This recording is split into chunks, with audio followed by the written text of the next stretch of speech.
Talked about the cities of refuge a couple of weeks ago, and we know that individuals could flee there if they were guilty of manslaughter, if they had accidentally killed someone, murder. They could also go there and flee. And what was the key point about the cities of refuge? Could anyone just go there and then be absolved of a crime?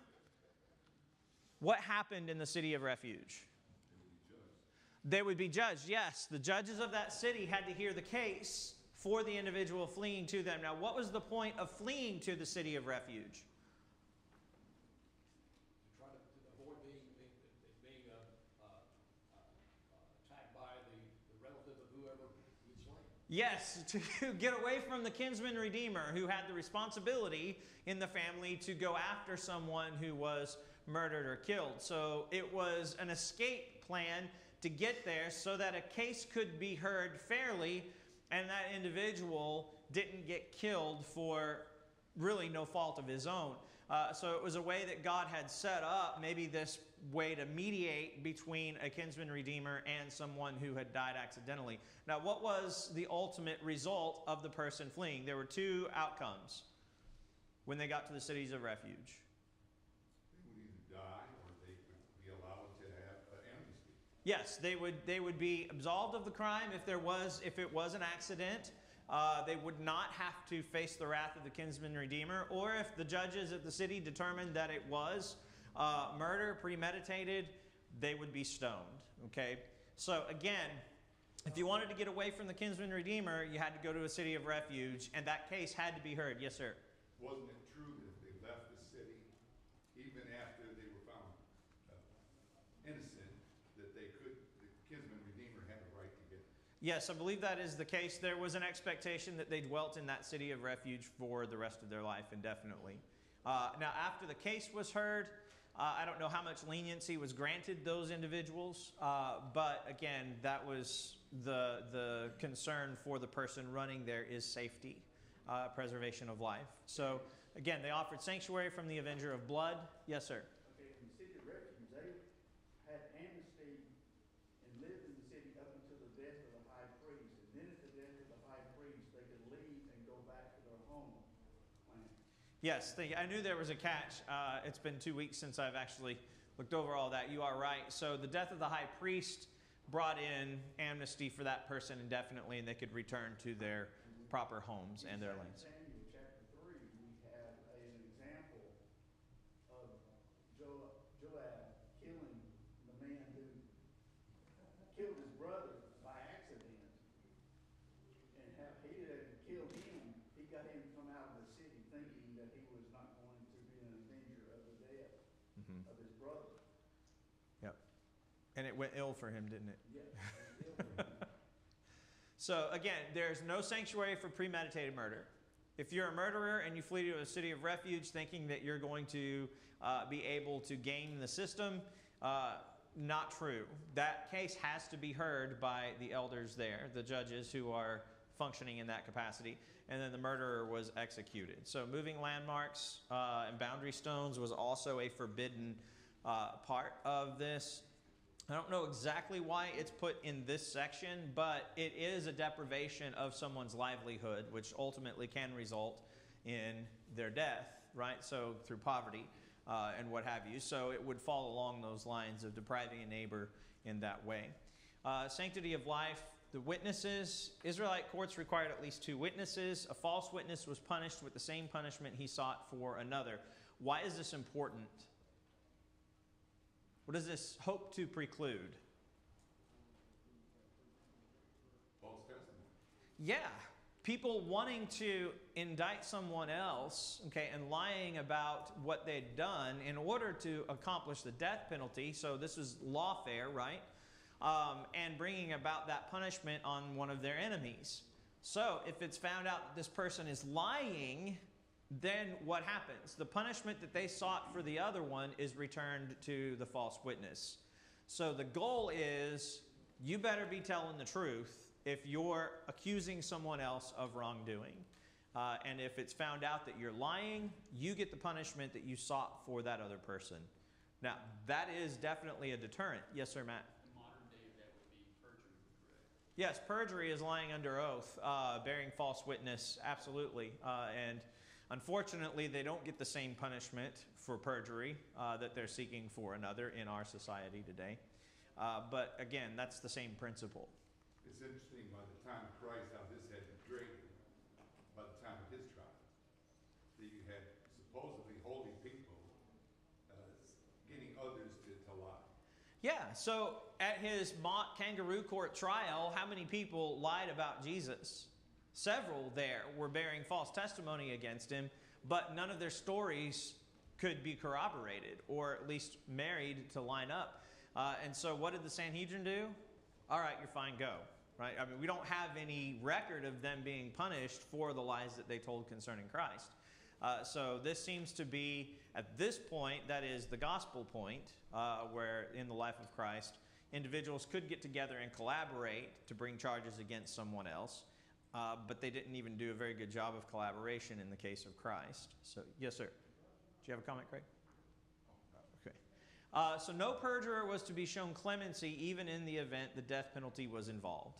Again, so if they were looking for death for someone else and they falsely accused them, they're going to be enduring capital punishment. Military regulations. What was war like? So Israel was not to fear even in war because of an overwhelming force, for God was with them. What do we see in the biblical text that might show us where individuals were fearful of an incoming army and so did things that were foolish? I know I talked about it a couple of weeks ago with Amaziah. What did he do?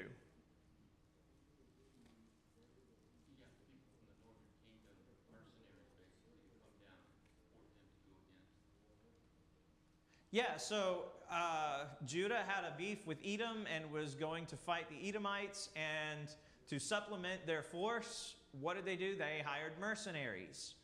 Okay, so is that trusting in God? No, that's trusting in strength of numbers. So what's another prerogative that God tells them not to do, or another thing God tells them not to do regarding that? That David did. Census, yeah, numbering the people. Numbering the people for what purpose? How many? How your strength compared to their strength. Yeah, how can we effectively go to war, and how many men do we have available to us to utilize in a military force? So numbering the people for the sake of warfare, okay, God said absolutely not. Why would God tell them and discourage them from numbering the people? They needed to depend on God and not on themselves. That's exactly right. Can God take care of an overwhelming force with an underwhelming force? Yes. Yes. What about Gideon in Judges chapter 6 and the Midianites? How many people did Gideon end up with? 300. How many did he start out with? Yeah, close to 20,000, right? And what happened? God said, no, you got too many. You got too many people. I mean, you're going to war against Midian, who has an overwhelming force. And God tells you, Gideon, you have way too many folks. Do you want to hear that as a military commander?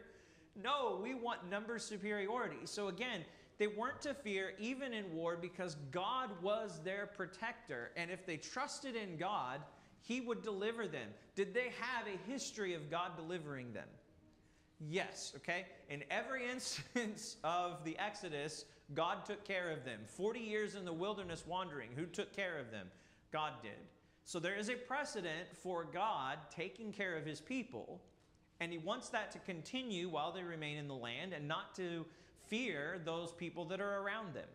Wasn't that with Gideon's force, wasn't that the first group that was discharged were the ones that were fearful? Yes, if you're fearful, if you don't have courage, if you lack strength to go to war, go home. You can come back and help us rout them after they're gone, but yeah, go home. Which, I mean, you think about how many people left who were not trusting that God would deliver them. That's a big indication there of how Israel was functioning at the time during the period of the Judges. The priests were to remind the soldiers of that very thing. Okay, so one of the goals of the priests was to point the people back to God. As always, in every dispensation, those who are closest to God should point other people to God, and so the priests had that responsibility. Now, military exemptions were granted to an individual who built a house and never lived in it.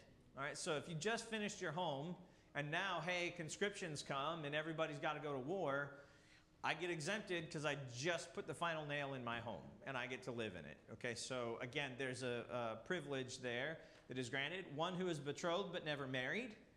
Okay, so they could remain behind. One who is faint-hearted. Now, how many people would admit this? I don't know. You have to be a special kind of person to say, hey, you know what? I don't have any courage. I'm going to stay behind. But again, those people are encouraged to stay behind. And then commanders were appointed immediately before each battle. So there wasn't a standing army in the sense that you had officers and things like that, like we have in our military today. They were appointed ad hoc, that is at the time, and therefore they went into war with those leaders. Okay. Chance, why was I thinking that there was also an exemption during the first year of marriage? There is, and we'll talk about that. There's a right to a spouse who's just married. She has a right to her husband for 1 year, and so he cannot be conscripted into military service during that first year of marriage. And that's her right, her prerogative. So an offer of peace was to be extended before an attack. Why this? That's the heart of God, isn't it? Yeah, absolutely. We don't want to kill y'all, but we will. But here's how we can make peace. And God, who gave the provisions for peace?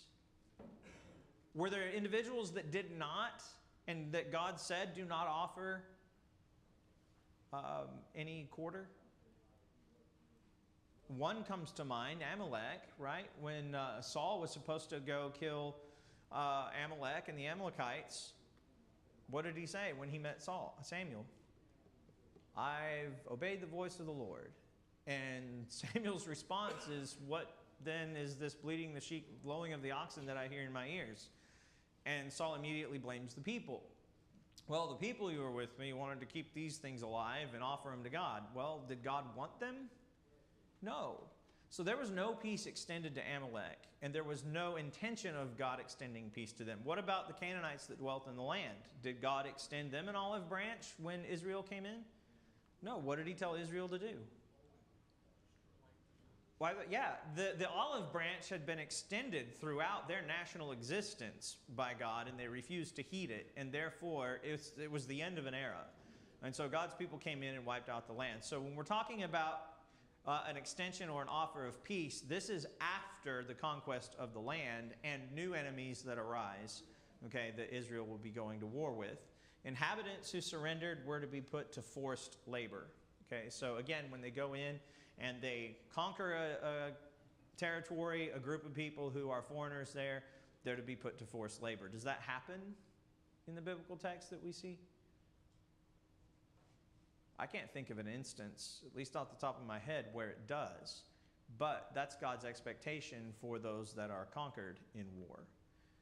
Males who did not surrender were executed. Why is this?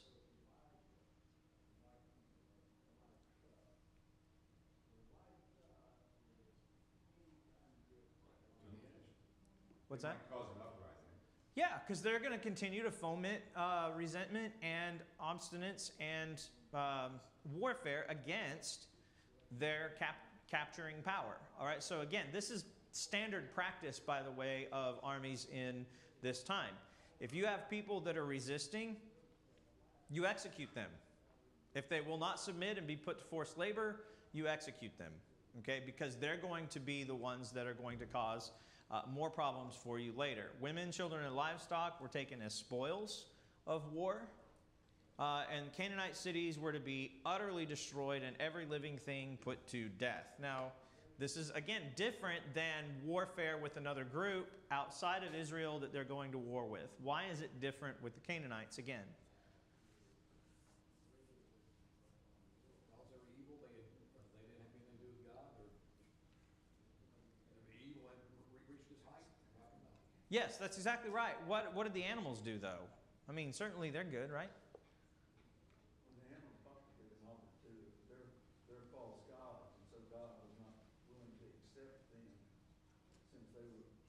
could have been dedicated to their false gods, their sacrifices.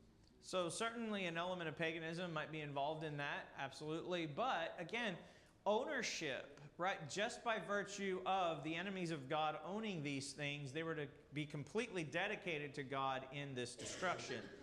We see this very clearly in Jericho, okay? The first fruits of the conquest of the land, when the people cross the Jordan, they go in and they take the city of Jericho. How many things were they to take from that city? 0 things, right? It was to be completely and totally destroyed and committed to God. So same with the Canaanites. God told them he was going to utterly destroy them. And so who was the arm, the effective agent by which God did that and was to fulfill his promise to them? Well, Israel. And so they were told to completely destroy everything, every living thing. That would include children, women, and animals. Now, that's hard sometimes maybe for us to stomach when we read that, but there was a purpose behind it. What happens if you leave a bunch of children alive who were Canaanites and they know that you, as the victors, destroyed all of their family? Retaliation. You're going to grow up a group of people that are obstinate in the land and are going to foment revolt. Okay, so again, putting them all to death was what God expected. During extended sieges, Israelites were not to harm the fruit trees. Why is that? Yeah, that's your food, right? That's a food source. Okay, so very simple. And also, after the siege is over and you've taken the city, if you destroyed all the fruit trees, what did you destroy? The benefits of that city and the benefits of dwelling there. Now you got to wait a whole nother couple of cycles to have these trees grow back and bear fruit. So again, the trees and things like that, God said, leave alone. So scorched earth was not the policy. What about unsolved murders? What's going on with those? Well, an unsolved murder could not be ignored. Okay, so it wasn't like Unsolved Mysteries where they had a program and they sent it out to all the Israelites and said, hey, you know, this is a unique situation. We don't know who did it, so we're not going to do anything about it. We'll just pontificate over who or where or why. What had to happen? What's that, Carolyn? He went to the nearest city. Oh yeah, the murderer, yes, absolutely. If he was guilty of manslaughter and murder, would go to a city of refuge.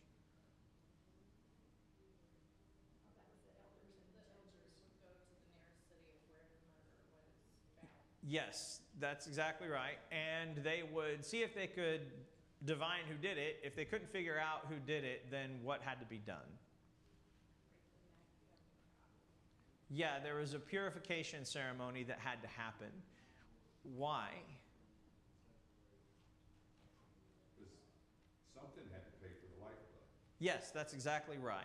Okay, so the standard in God's law is if a man's blood is shed by man, then by that man his blood should be required. Okay, so an eye for an eye. Now, we don't know who killed this individual. We just happened upon the body that was murdered, and we don't know and can't find out, so something has to atone for this death in the land. All right, so again, you would have a purification ceremony, and so an unworked heifer was to be taken to a flowing stream, and there its neck was broken to absolve or atone for that murder in the land. All right. So again, God made provisions for all of these things. Then the elders were to declare to the priests that they did not kill the victim, nor did they know who did so. And that was the way that they had to just kind of move along with that unsolved murder. So only death could atone for the life of the innocent victim. And that's the key part. Okay. This is the principle that is found not only in the law of Leviticus and what God's expectations for his people are, but all throughout the ages, what has God demanded for sin, for death? You have to have a blood sacrifice, okay? In fact, the Hebrews writer would tell us, without the shedding of blood, there is no what? Remission. There's no remission of sins. There has to be blood. Now, the benefit for you and me is that Christ took care ultimately of our sin, and therefore we have remission through that perfect sacrifice. This is imperfect. This is for the moment and to absolve the land right now of guilt that will be taken care of later. personal relationships. Sanctity of life and personal relationships. Now, this deals with individuals and their discourse with one another. So a female captured in war could be taken as a wife after certain conditions were met. Now, are the Israelites supposed to marry foreigners? Not a trick question. What's that? Yes, they were told not to. Now, how is it that they're marrying these individuals? Well, the individual may be divorced, but he could not make her a slave if he were to marry this particular woman. Okay? There would be no transfer of inheritances of the firstborn of one wife to that of another. So when it came to the marital bond, and you had the firstborn with one woman, and then now you've married this other person too, the inheritance stays with that of the firstborn. It does not get transferred, okay? So it has to stay within that lineage because that is your firstborn, and therefore that's where, by law, those inheritances would go. Parents were to side with the law against their children, okay? So again, this is hard, isn't it? Do y'all love your kids? Yeah. But what does the text say about those children who are erring? Well, one of them, we do have an example who is stoned, right? They take him out of the assembly, and the text tells us that you shall stone him with stones. Therefore, thou shalt put away evil from among you, and all Israel shall hear and fear. So were they to take the side of their children against the law? Absolutely not. Now, that's a hard pill to swallow. And then the bodies of those executed for capital crimes were to be impaled on a stake for the rest of the day, and it was to be taken down after the day. Where we see this also in the gospel accounts, right? What happens with Jesus' body? It's taken down at the end of the day, isn't it? And properly buried, put in a tomb. This was the standard custom or practice for those who were punished. You could leave it up for the day. Now, Jesus was not impaled on a stake, but he was on the cross, so it was the same kind of idea, and therefore he was taken down and put in that place. So an Israelite was to be concerned about the property of a fellow Israelite. Straying livestock were to be returned immediately or housed until it could be. Is this just for my friends? Your neighbors? Yeah. So in Leviticus 19:18, he says, you shall love your neighbor as yourself, right? Does he say how we're supposed to feel about them? In this particular instance, we're talking about even if that livestock is the livestock of somebody that we don't get along with, Farmer John down the road, I can't stand that guy, he does this to me and he does that to me. I'm obliged by the law to take care of his livestock if I find them out on their own. Why would God have this provision of all provisions in here? It goes back to a deeper principle, one that's in the biggest letters up there.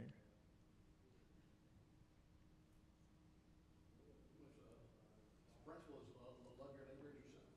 Yeah, it's sanctity of life, right? So again, me preserving my neighbor's livestock is preserving his livelihood, and in so doing, I'm helping him sustain his livelihood, right? Okay, if you deprive them of their cattle, of their livestock, how difficult is it for them to eat? It's a pretty big challenge, isn't it? If you got nothing to eat, it's kind of hard to eat. So again, it goes back to that principle and the preservation of the animals themselves. Okay, animals in this area, okay, out on their own, are they prey or are they predators? Prey. Yeah, there were mountain lions in this area at the time. Did y'all know that? Remember the lion that killed the man of God out of Judah? There are bears out here too, okay? Elijah called up 2 she-bears to go kill folk because they called him a baldy.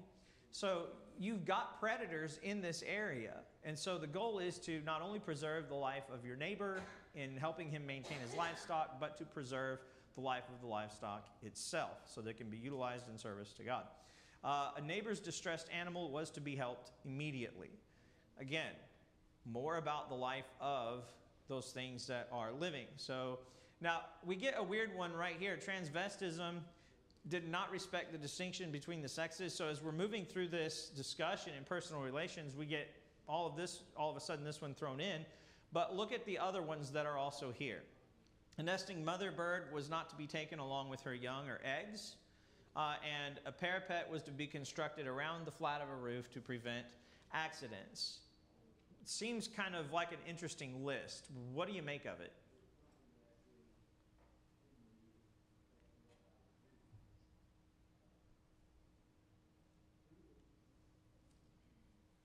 Is there anything that ties these together?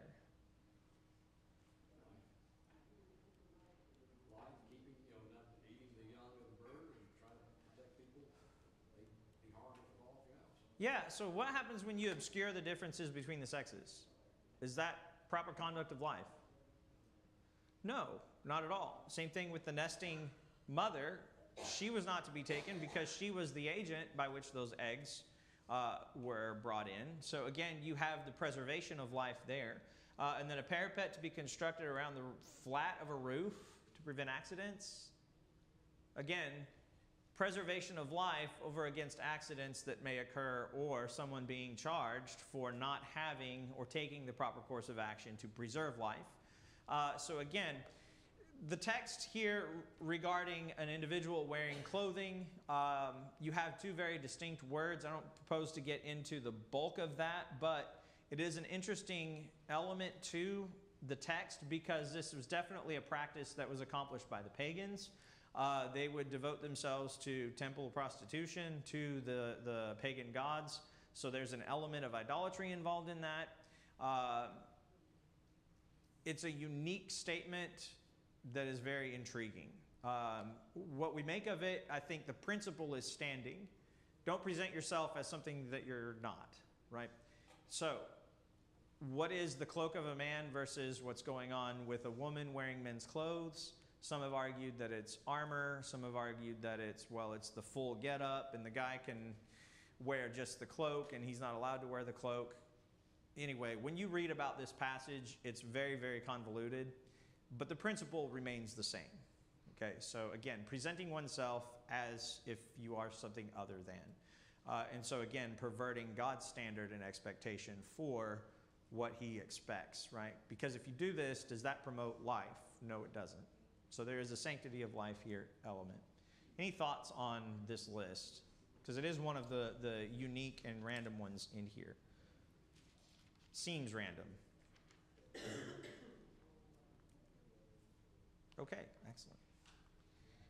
Unlawful unions. Now, what would be, the idea is mixing kinds. So in unlawful unions, you've got things that are not allowed to go together.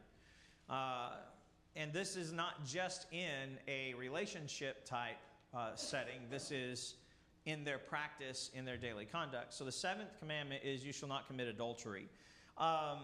The term for adultery that you find, adultery also means mixing without, proper respect to what is mixed. So again, unlawful mixing of those things can be considered adulterous. If you adulterate something, what does that mean? Not pure. It's not pure. That's exactly right. You've added something else into that particular thing. So something that is adulterated becomes impure. And that's the idea behind this. Now, obviously, it does respect the marriage union, okay, first and foremost, right? That is the number one principle. But again, it's also dealing with the purity of other things as well. So mixing kinds. 2 kinds of seeds were not to be planted in a vineyard. Why would this be important?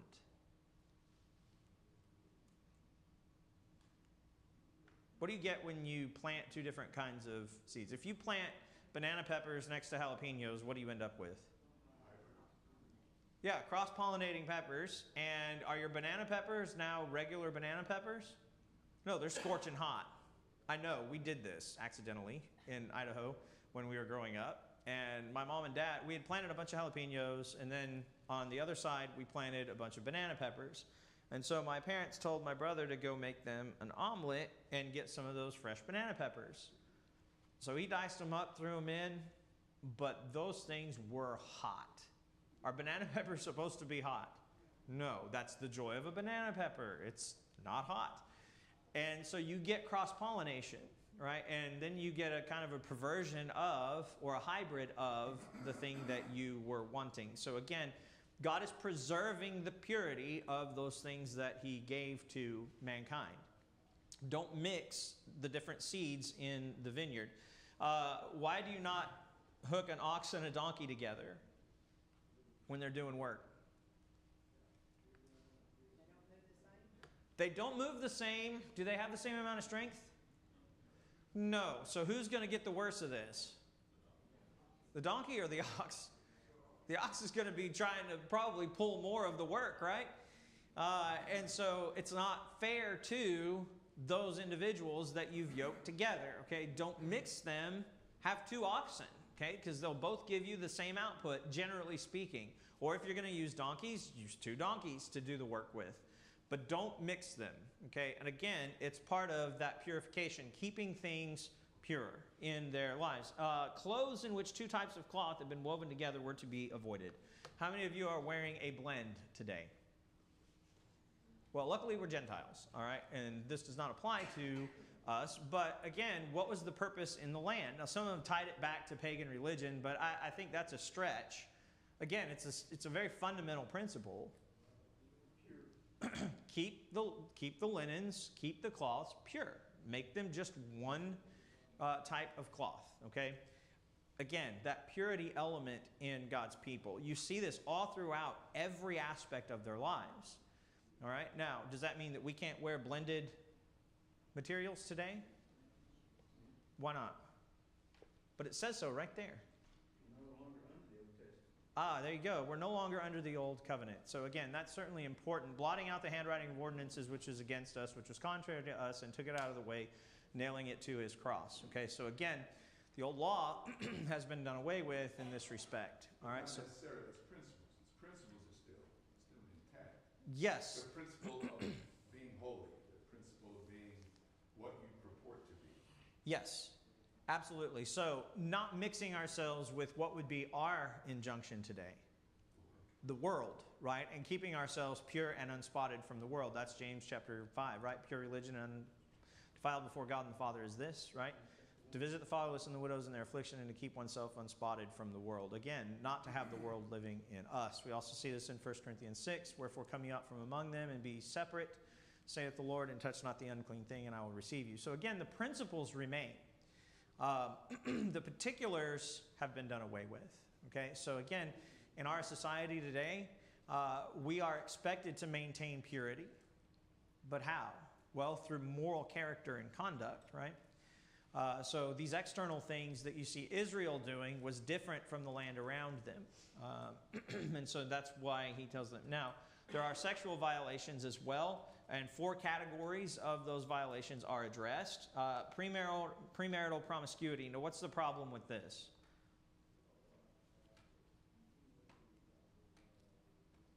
Is this binding today? Yes, it is. You can say yes. Okay. This is what. What's that? It's also repeated underneath God's law in the New Testament. Yes, it's absolutely emphatic. Even if you go to a shortened list in Acts chapter 15, where they have the Jerusalem Council, what's the first thing he tells them to the Gentiles to abstain from? From fornication, right? And from things strangled, meats offered to idols, and from blood. Okay, so again, you have this injunction to Christians, and that is for purity in the life. Why? Because that relationship is only valid in under what circumstance? Marriage. Absolutely right. So again, maintaining the purity of humanity and God's expectations for marital conduct inside a marriage union. So again, this is also seen in the New Testament, but it's definitely a principle. Now, why would this matter to Israel at the time?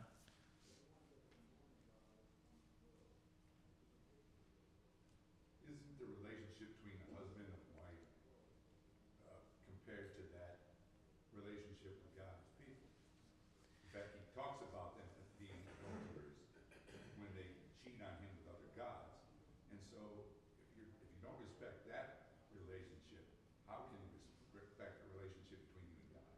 Yeah, so there is a sense in which we have that relationship with God, and God utilizes that contract, that covenantal obligation throughout the Old Testament. And we also see that in the New. The church is the bride of Christ. So Hosea deals with this to some great length. Amos deals with it. Ezekiel deals with it. You're absolutely right. That figure of us being married to God is seen.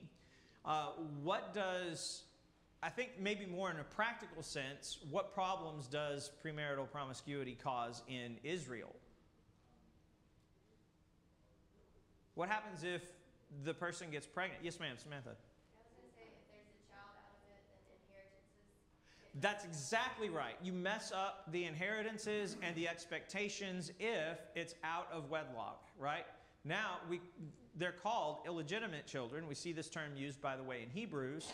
And what is the problem now? You have a firstborn kid who's not in a marriage union, who has an expectation of receiving an inheritance in the land, and do they receive it? We'll see in just a moment, but do they receive it? No, they're cut off from Israel. So that not only affects the individuals who engaged in those acts, but it now also affects their progeny, okay, for posterity, because they're never to be admitted, and we'll talk about some of those things in just a minute. They're never to be admitted back. So there are real practical reasons why this is discouraged, other than the spiritual reasons, right? The practical reasons are for inheritances and for expectations of those children. Adultery. What's the punishment for adultery?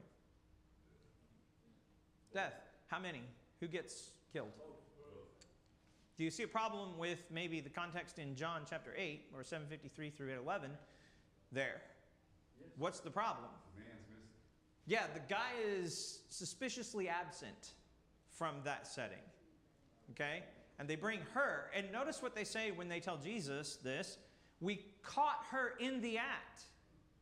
Okay, if you caught her in the act, where's the guy? Because he ought to be there before getting stoned too. Okay? So again, the expectation of the law was that those who engaged in these acts were executed, put to death. Well, Why? the same with those who were caught serving a foreign god, they were supposed to execute them. Yes. Yes, they were. And does that happen in the text that we see very often? No. In fact, the kings are setting up idols in Jerusalem to foreign gods when the expectation is that they should be executed for introducing them. So yeah, we get a little bit of a problem in fulfilling the laws as God prescribed them. But what do these all, and I can't read through this without understanding the fact that God has a high expectation of purity in the lives of his people. Has God changed? No. So what does that mean for us today? Well, it means for us today that we need to have a high expectation for purity. We need to have a high expectation for our dedication to God. I sent you a text message last weekend, last Sunday, about, I was looking forward to chapter 19, talking about the refuge, and how I look at that and I see the church in Christ. Since it's his body, we want to be in his body. That's our refuge from sin, from the world, and how the security that we have while we're in that city of refuge, but once we walk out of that city of refuge, we're in danger of losing our lives, Mm-hmm. and how important. Absolutely. So an analogy there about the city of refuge, right, being a place where we can find, safety. Safety, and here we want to maintain our purity. Yes, we need to maintain our purity. You're absolutely right. So application-wise, it's still the same. God expects purity in our relationships with one another. Now, rape was punishable by death, okay, for the individual who committed the act. That was the ultimate punishment unless there was a forced marriage between the two, okay, and they were to pay recompense to the father, to the bride's father, for that act.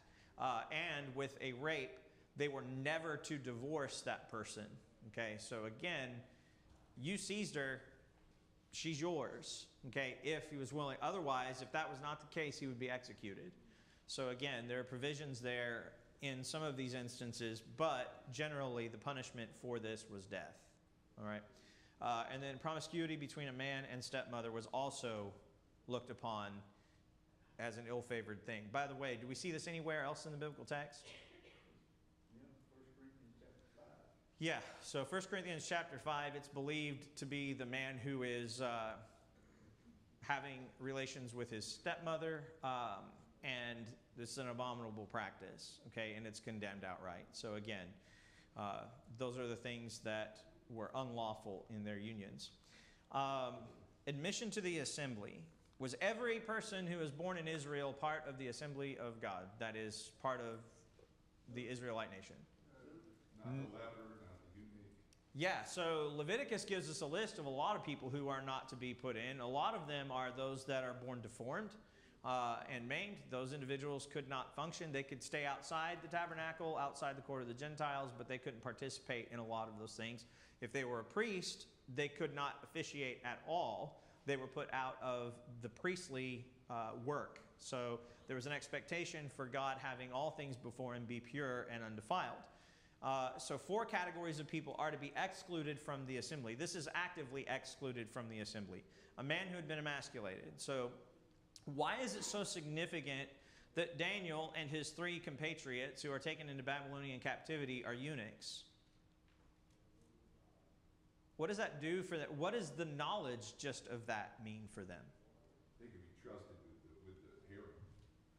They can be trusted with the harem. Not where I was going, but I mean, yeah, they can be trusted with a harem, I guess. But what about for their identity? Who were they before they went into Babylonian captivity? Israelites, right?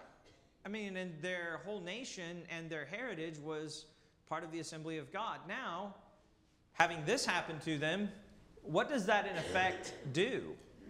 Keeps them out of the temple, keeps them it becomes a barrier between them and God, even though they can still worship him. And you see that in Daniel, and Shadrach, Meshach, and Abednego, there's this dedication to God. And still, even though they know they cannot go into the temple and have to stay out so far away from the temple, they're still dedicated to God. And that should encourage us. Yes, so that's exactly the point that I was driving at. Did that dissuade them from being influential in the lives of their people? No. Did it dissuade them from their faithfulness to God? No. But it was a standing expectation that those individuals who had this happen to them could not be part of the assembly. Okay, that would be, and the reason the Babylonians did this, by the way, was to rob individuals of their identity previously, and to strip them down to the very basic fundamental, and therefore build them up as they wanted them. We'll pick up here next week. This is a very good discussion for what happens, but I appreciate your attention this morning.